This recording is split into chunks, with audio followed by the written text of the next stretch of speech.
Hello दोस्तों, मैं अंजलि एक नया वीडियो लेकर आई हूँ। आज हम बात करने जा रहे हैं नार्निया की स्टोरी की। तो कहानी शुरू होती है कि वर्ल्ड वॉर 2 चल रहा है और जर्मनी ब्रिटेन पर हमला कर रही है।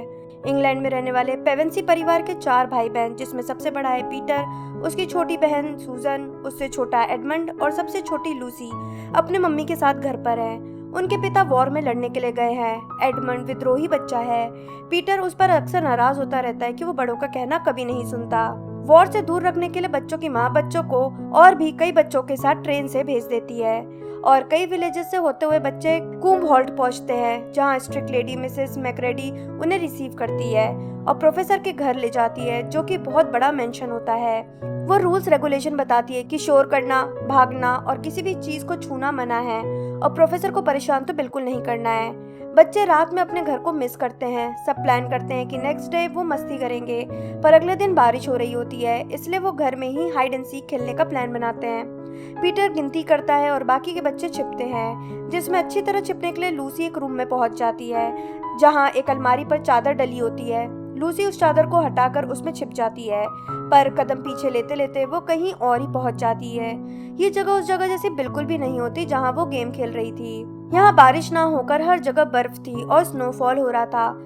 ये देखते हुए कि वो अलमारी के दरवाजे से दूर ना निकल जाए, वो आसपास देखती है और एक लैंप पोस्ट के पास खड़ी होती है, पर तभी उसे किसी के आने की आवाज सुनाई देती है और वो अजीब से इंसान जानवर को देखकर डर जाती है और साथ ही वो भी। पर दोनों हिम्मत करके एक दूसरे के सामने आते हैं और वो अजीब सा इंसान बताता है कि वो एक फॉन है और उसका नाम टमनस है और वो आधा इंसान और आधा भेड़ होता है। टमनस को लगता है कि लूसी ड्वार्फ है, पर जब लूसी बताती है कि वो इंसान है, फॉन शॉक हो जाता है कि इंसान लड़की वहाँ है। वो उसे बताता है कि ये जगह नार्निया है। दोनों में दोस्ती सी हो जाती है और टमनस उसे अपने साथ अपने घर ले जाता है चाय पिलाने के लिए, जहाँ वो बताता है कि नार्निया में 100 सालों से क्रिसमस नहीं मनाया गया, पर उसके पहले जब गर्मियाँ थी तब जल परियों के साथ मिलकर वो सब म्यूजिक पर डांस करते थे। वो लूसी से कहता है कि वो उसे नार्निया की लोरी सुनाएगा। म्यूजिक और आग में जादू देखते देखते लूसी सो जाती है। जब उसकी आंख खुलती है काफी देर हो चुकी होती है, अंधेरा हो जाता है। लूसी कहती है कि अब उसे घर जाना चाहिए, पर टमनस कहता है कि वो नहीं जा सकती क्योंकि उसने उसे किडनैप कर लिया है। पर वो रोने लगता है। लूसी उसे अपना रुमाल देती है। वो ये सब व्हाइट विच के लिए कर रहा था क्योंकि उसी का राज था इस वक्त नार्निया पर और उसी का ऑर्डर था कि कोई अगर इंसान दिखे तो उसे सौंप दिया जाए।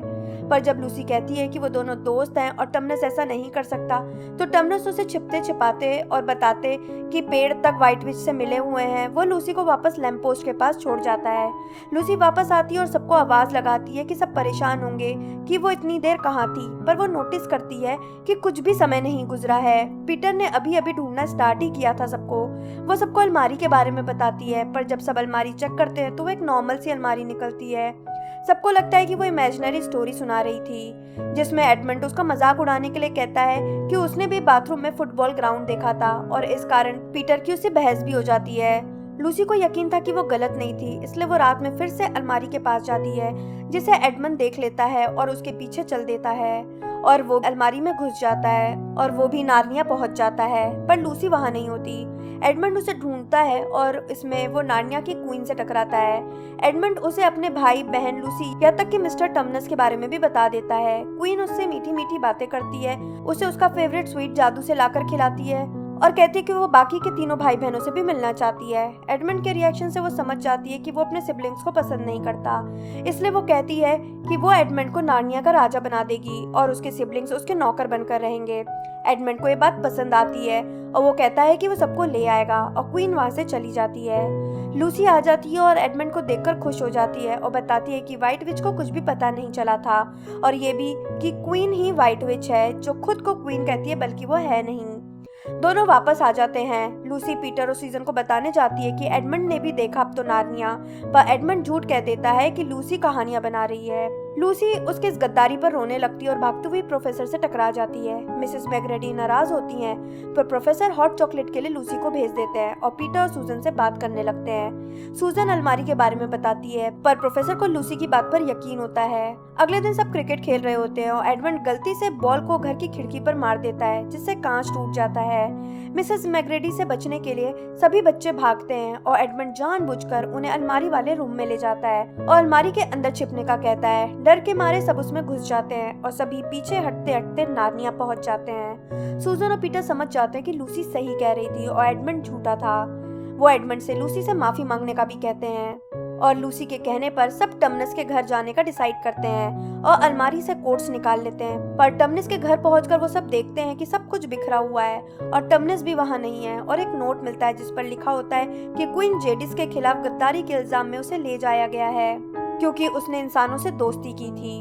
वो डिसाइड कर रहे होते हैं कि आगे क्या किया जाए कि तभी उन्हें वहाँ किसी की आवाज सुनाई देती है और वो देखते हैं कि एक बीवर होता है जो कि इंसानों की भाषा बोलता है। वो लूसी को पहचान लेता है और अपने साथ अपने घर ले जाता है जहाँ उसकी बीवी चाय नाश्ता कराती है और बताते हैं कि टमनस को क्वीन कासल ले गई है और जो एक बार कासल जाता है वहाँ से बाहर नहीं आता।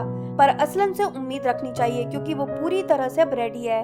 असलन नार्निया का असली बादशाह है जो कई सालों से फॉरेस्ट में नहीं था पर अब आ गया है और स्टोन टेबल पर चारों लोगों का वेट कर रहा है क्योंकि प्रोफेसी की गई थी कि एडम और ईव के 2 बेटे और 2 बेटियां आएंगे। जब नार्निया आकर वो केयर पैरावेल के थ्रोन पर बैठेंगे तब शैतान का दौर खत्म हो जाएगा, यानी वही व्हाइट विच को हराएंगे और नार्निया में शांति लाएंगे।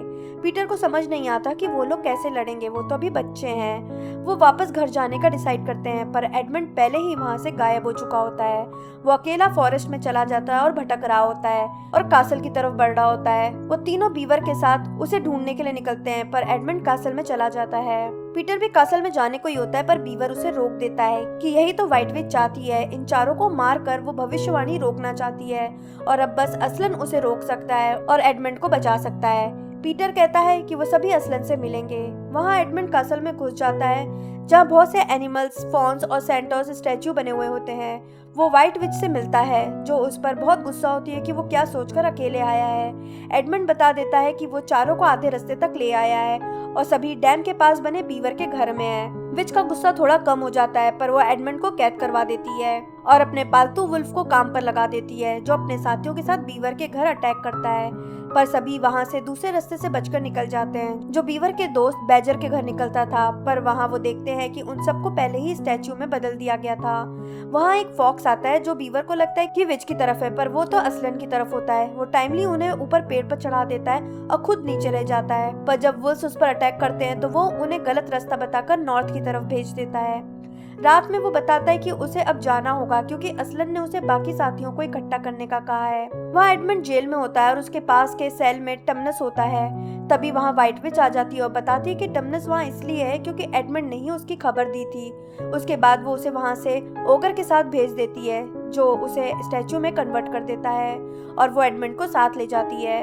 वहाँ सभी जमी हुई रिवर क्रॉस करके स्टोन माउंटेन की तरफ बढ़ते हैं पर विच उनके पीछे आ जाती है। सब भागते हैं और छिप जाते हैं पर जब बीवर जाकर देखता है कि रास्ता साफ है या नहीं, वो देखते हैं कि वो व्हाइट विच नहीं बल्कि एक ओल्ड मैन था जो सबको प्रेजेंट्स देता है। लूसी को फायर फ्लावर का जूस जिसकी एक बूंद से कोई भी घाव ठीक हो सकता था, साथ ही एक खंजर भी।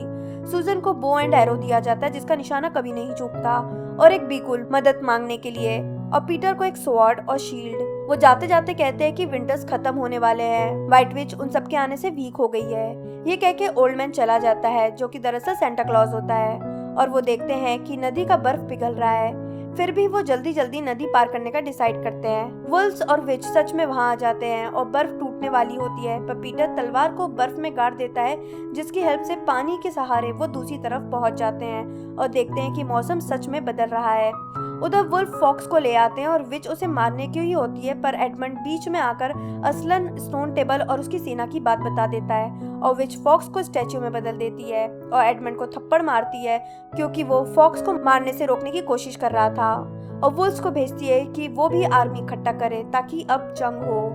बीवर और बाकी के लोग कैंप साइट पहुंचते हैं जहां असलन की सेना होती है जिसमें centaurs, fauns, tigers, leopards, boars, bears और भी कई एनिमल्स होते हैं और फिर असलन आता है और सब बोट डाउन करते हैं जो कि दरअसल एक बब्बर शेर होता है। वो सभी असलन से एडमंड को बचाकर लाने का कहते हैं। असलन बताता है कि कासल में 4 थ्रोन्स हैं, इन चारों भाई बहन के नाम और वो सब साथ में जंग करेंगे। वहाँ सूजन और लूसी पर वुल्फ हमला कर देते हैं पर मौका पाकर सूजन बिगुल बचा देती है और पीटर, असलन और बाकी लोग उसकी हेल्प के लिए आते हैं पर जैसे ही वुल्फ हमला करता है पीटर उसे अपनी तलवार से मार देता है। वहाँ भी जोरों शोरों से हथियार तैयार किए जा रहे होते हैं। व्हाइट विच की तरफ मिनोटॉर्स, ओगर्स, जायंट्स और ड्वार्फ्स होते हैं, पर तभी सेंटोर्स हमला कर देते हैं और एडमंड को छुड़ा कर ले जाते हैं।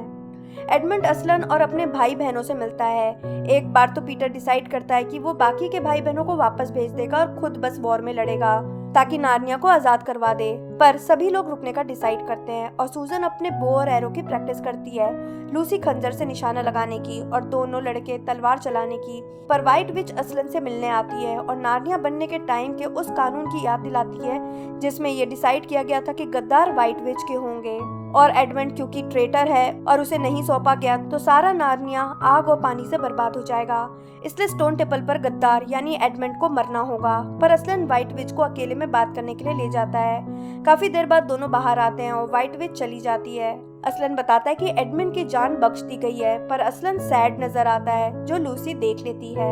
रात में लूसी देखती है कि असलन अकेला कहीं जा रहा है। वो सूजन को उठाकर अपने साथ ले जाती है। असलन को पता चल जाता है, पर वो कुछ दूरी तक उनके साथ चलने का कहता है। उसके बाद वो अकेला आगे जाता है, पर वो दोनों वापस नहीं जाकर दूर से देखते हैं कि क्या हो रहा है। असलन स्टोन टेबल पर जाता है जहाँ सारे व्हाइट विच के साथी होते हैं, जहाँ असलन की बेइज्जती की जाती है, उसे बांधकर उसके बाल काट दिए जाते हैं और फिर घसीटकर उसे स्टोन टेबल पर लिटा दिया जाता है। असलन बिल्कुल भी फाइट बैक नहीं करता। उन्हें पता चलता है कि असलन ने एडमंड की जान की जगह अपनी जान का सौदा किया था और व्हाइट विच ये कहती है कि अब वो पूरी नार्निया पर राज करेगी और असलन पर तलवार चला देती है और जंग की तैयारी शुरू करवा देती है। असलन को अकेला छोड़कर सब चले जाते हैं। लूसी और सुजन वहां पहुंचती है और देखती है कि असलन मर चुका है। दोनों बहुत रोते हैं, पर तभी वो देखते हैं कि चूहे रस्सी काट रहे हैं। वो दोनों पेड़ों के थ्रू इंफॉर्मेशन पहुंचवाते हैं कि असलन नहीं रहे और वॉर शुरू होने वाली है, इसलिए उधर भी सब लोग रेडी हो जाते हैं वॉर के लिए और पीटर लीड कर रहा होता है। ग्रिफिन आकर इन्फॉर्म करता है कि उन लोगों की तरफ से बहुत ज्यादा लोग हैं और उनके पास हथियार भी बहुत ज्यादा है, पर फिर भी कोई भी यहाँ हिम्मत नहीं हारता। वॉर शुरू हो जाती है, जिसमें पहले पीटर आसमान से हमला करवाता है, फिर सामने से जंग शुरू हो जाती है। वहाँ लूसी और सूजन जैसे ही वापस लौटने का डिसाइड करते हैं, वो देखते हैं कि स्टोन टेबल टूट गया है और असलन गायब हो गया है, पर दरअसल असलन जिंदा हो गया था। असलन बताता है कि विच ने सेक्रीफाइस का मतलब नहीं समझा, जो कि एक बहुत ही पुराना जादू होता है। उस टेबल पर सिर्फ गद्दार को ही सजा दी जानी थी, क्योंकि असलन कोई गद्दार नहीं था, इसलिए अगर किसी इनोसेंट को उस पर सजा दी गई तो मरने वाला वापस जिंदा हो जाएगा।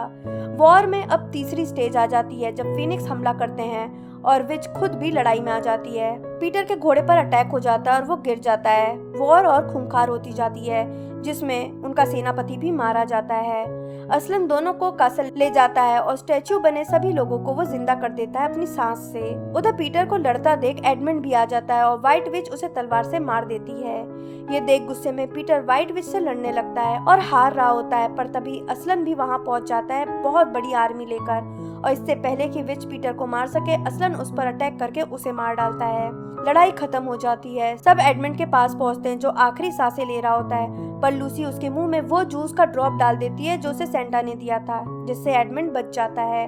सारे स्टैच्यू बने लोगों को फिर से असलन जिंदा कर देता है और जख्मियों को लूसी ठीक कर देती है। नार्निया से बर्फ गायब हो जाती है। चारों बच्चों को राजा रानी घोषित कर दिया जाता है और युगों तक के लिए उन्हें रूलर घोषित कर दिया जाता है। इसके बाद असलन चला जाता है कि वो फिर कभी आएगा, उसकी अभी दूसरी जगह जरूरत है। कई साल बीत जाते हैं, चारों बच्चे बड़े हो जाते हैं और एक दिन उसी लैंप पोस्ट के पास पहुंच जाते हैं। उन्हें वो रूम याद आता है। वो उस तरफ बढ़ते हैं और अलमारी से होते हुए वापस इस दुनिया में आ जाते हैं, पर अब वो वापस बच्चे होते हैं। जब से वो यहाँ से गए थे 1 सेकंड भी नहीं गुजरा था।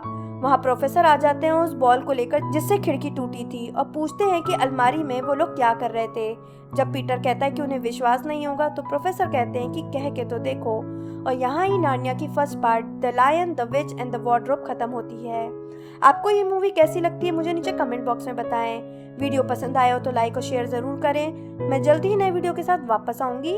तब तक के लिए बाय बाय।